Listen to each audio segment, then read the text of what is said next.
আসসালামু আলাইকুম। নতুন সিমেন্টের ট্যাঙ্ক তৈরির পর যদি আমরা সেখানে মাছ ছাড়ি, মাছগুলো সাধারণত মারা যাওয়ার সম্ভাবনা 100% থাকে। আচ্ছা, মাছগুলো কী কারণে মারা যায়? আসলে নতুন সিমেন্টের ট্যাঙ্কে মাছ ছাড়লে কী জন্য মাছগুলো মারা যায় এবং এটা কিউরিং করার জন্য আমরা কলা গাছটা ইউজ করি। কলা গাছটা বা কী জন্য আমরা ইউজ করি? এটার মেকানিজমটা কী? এটা কি আমরা কখনো ভেবে দেখেছি? আসলে অনেকেই হয়তো বা জানেন, অনেকেই জানেন না। তো যারা নতুন, কারো মনে যদি এরকম প্রশ্ন এসে থাকে যে আসলে কী জন্য মাছগুলো নতুন সিমেন্টের ট্যাঙ্কে সরাসরি মাছ কেন দেওয়া যাবে না, কী জন্য মারা যায়, বা আমরা কিউরিং করার জন্য কলা গাছটাই বা কী জন্য ইউজ করি, বা এটার বিকল্প হিসেবেও আরও কিছু আমরা ইউজ করতে পারি কিনা, যদি এই ধরনের প্রশ্নগুলো আপনার মনেও থেকে থাকে তাহলে ভিডিওটা শুরু থেকে শেষ পর্যন্ত দেখবেন। আশা করি কিছু তথ্যবহুল কিছু কথাবার্তা বলার চেষ্টা করব ইনশাআল্লাহ। আচ্ছা, একদম শুরু থেকে যদি বলার চেষ্টা করি, ট্যাঙ্কগুলো যে আমরা তৈরি করেছি, এই ট্যাঙ্কের অন্যতম একটা উপাদান হচ্ছে সিমেন্ট। আর সিমেন্টটা আসলে এটার যে পিএইচটা, এটার পিএইচ অনেক হাই, হ্যাঁ, যেটা ক্ষারীয় হয়ে থাকে। আর ক্ষারীয় আপনারা জানেন যে ক্ষারীয় পানি বা পানির পিএইচটা যদি ক্ষারীয় হয়ে যায় বা পিএইচটা যদি বেড়ে যায়, তাহলে সেই ক্ষেত্রে মাছের বিভিন্ন ধরনের প্রবলেম হইতে পারে, মাছগুলো মারা যেতে পারে। এটার ফুলকাই ডিজিজ হইতে পারে, বডিতে ঘা হইতে পারে, বিভিন্ন কারণে মাছগুলো ধীরে ধীরে মারা যায়। আর মাছের কথা যদি একটু সাইড রাখি, মানুষের কথাই বলি, আপনি কি কখনো সিমেন্টটা আসলে হাত দিয়ে কখনো নেড়ে দেখেছেন? সিমেন্ট আপনি হাতে নিলে দেখবেন আপনার হাতের যেই ত্বকের যে আবরণটা, উপরের যে আবরণটা, এই আবরণটা কিন্তু অনেক সময় ক্ষয়ে যায়, হ্যাঁ, ক্ষয় হয়ে যায়। তো মাছের ক্ষেত্রেও ঠিক এমনটাই হয় আর কি। সিমেন্ট থাকার ফলে এই যে আমাদের ট্যাঙ্কগুলো রেডি করেছি, ট্যাঙ্কগুলোর উপরের যে আবরণটা সিমেন্ট দেওয়া হয়েছে, এই সিমেন্ট আসলে ক্ষারীয়, পিএইচটা হাই।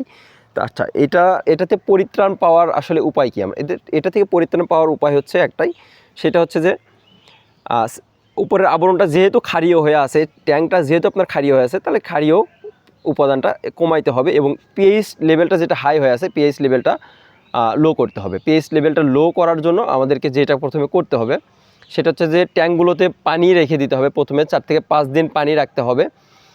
এখানে দেখতে পাচ্ছেন আমার যে ট্যাঙ্কগুলো রয়েছে, এই ট্যাঙ্কগুলোতে আমি 4 থেকে 5 দিন মোটামুটি পানিগুলো রেখে দিয়েছি। এই পানিগুলো রেখে দেওয়ার ফলে সিমেন্টের গায়ে যেই ক্ষারীয় উপাদানটা আছে, এটা পানিতে মিশ্রিত হয়ে যাবে এবং ধীরে ধীরে এই ক্ষারীয় অংশটা কমে যাবে, সিমেন্টের এটা কমে যাবে। আচ্ছা, এটা থেকে শুধু পানি যদি আমরা দিয়ে রাখি 7-8 দিন বা 10 দিন যদি শুধু পানি দিয়ে রাখি, সেই ক্ষেত্রেও হবে। 10 দিন পরে হয়তো পানি দিয়ে রাখলাম, তারপর মাছটা ছাড়লেও হবে। আরও কিছু উপায় রয়েছে। এর মধ্যেও যেমন একটা হচ্ছে, আমরা ম্যাক্সিমাম ক্ষেত্রে আমরা যেটা করে থাকি সকলেই, সেটা হচ্ছে কলা গাছ আমরা ইউজ করি। কলা গাছটা আসলে দারুণ একটা কাজ করে পানির পিএইচটা স্বাভাবিক রাখতে, পিএইচ কমাই দিতে আর কি, দারুণ একটা কাজ করে এটা। এই যে পানিতে দেখতে পাচ্ছেন কলার গাছ বা কলার ডালটান, কলার গাছের যে অংশটুকু আছে পুরো অংশটুকু ইউজ করা যায়, পুরো অংশটুকু এগুলোতে দেওয়া যাবে। এটা দারুণ একটা কাজ করে পানির পিএইচ কমাই নিয়ে আসতে। আর এরপরে আপনি গোবর ইউজ করতে পারেন, শুকনা হোক বা কাঁচা হোক, যে কোনো গোবর ইউজ করতে পারেন। এইটা দ্রুত আপনার সিমেন্টের যেই ক্ষতিকর যেই উপাদানগুলো রয়েছে, এটা দ্রুত অ্যাবজর্ব করে আর কি। অ্যাবজর্ব করার পরে আপনার পানিটা শোধন হয় আর কি। এটা একটা ইউজ করতে পারেন। আর মোটামুটি পানিটা দিয়ে রাখতে পারেন, যদি এমনি কোনো কিছু না ইউজ করেন, শুধু পানি দিয়ে রাখলেও হবে। তো মোটামুটি এইটাই সিস্টেম আর কি, এটার মেকানিজম।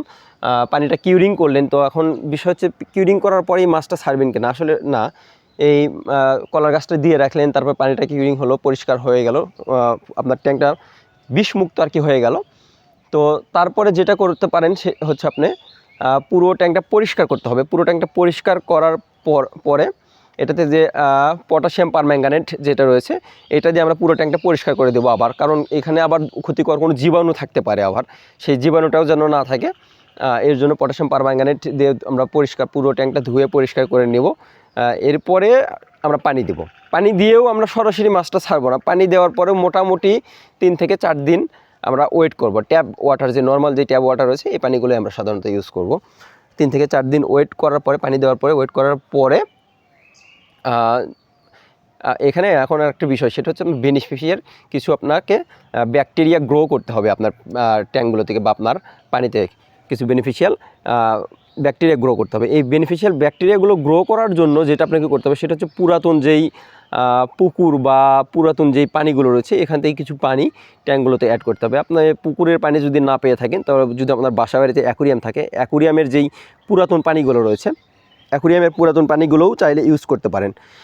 এটা আমাদের ভালো যে ব্যাকটেরিয়াগুলো রয়েছে, মাছের জন্য যে ভালো ব্যাকটেরিয়া, গুড ব্যাকটেরিয়াগুলো রয়েছে, এই ব্যাকটেরিয়া গ্রো করতে অনেক সাহায্য করে।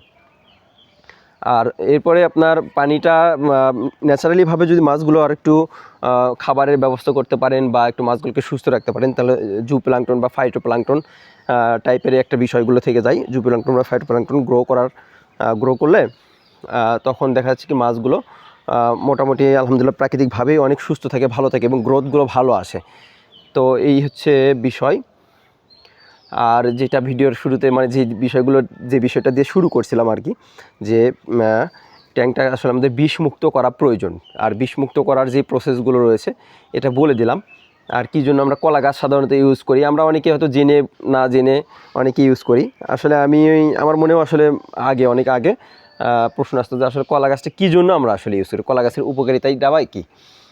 তো কলা গাছের উপকারিতা এটাই যে এটা আমাদের পানির পিএইচটা কমায় ফেলে। অনেক সময় আপনারা দেখবেন যে গাপ্পিকে আমরা কিন্তু অনেক সময় কলার যেই খোসাটা রয়েছে, কলার খোসা, ডাইরেক্ট কলার খোসা, এটা অনেক সময় খেতে দেই।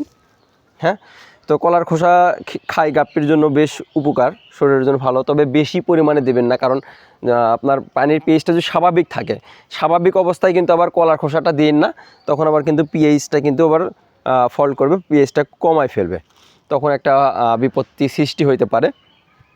তো এই হচ্ছে বিষয়। আর আমার খামারের কথাগুলো যদি বলি, তো এই তো আর কি, মানে ভিডিওর পাশাপাশি আপনাদেরকে কিছু তথ্যবহুল কিছু কথাগুলো আপনাদের সাথে শেয়ার করার পাশাপাশি অবশ্যই খামারটা দেখলেন, আর সেই সাথে দেখেই ফেললাম আর কি এখানে যে আমি কিছু ট্যাঙ্কগুলো রেডি করেছি। তো ট্যাঙ্কগুলোতে ইনশাল্লাহ কিছু গাপ্পি করার ইচ্ছা আছে। এর আগের ভিডিওতে অনেকে সাজেস্ট করছিলেন, বিভিন্ন গাপ্পির নাম সাজেস্ট করছিলেন যে কী কী গাপ্পি করা যায়। তো এইটাতে আসলে এই ভিডিওটা যাদের কাছে পৌঁছাবে, আপনারাও একটু আমাকে সাজেস্ট করবেন যে আসলে এখানে কি কি ধরনের গাপ্পি বা কি কি ধরনের মাছগুলো করা যায়। আর দেখা হবে পরবর্তী আবার নতুন কোনো ভিডিওতে। সে পর্যন্ত সকলে ভালো থাকবেন, সুস্থ থাকবেন, সে প্রত্যাশা আজকের মতো এখানেই বিদায় নিচ্ছি। আসসালামু আলাইকুম ওয়া রাহমাতুল্লাহ।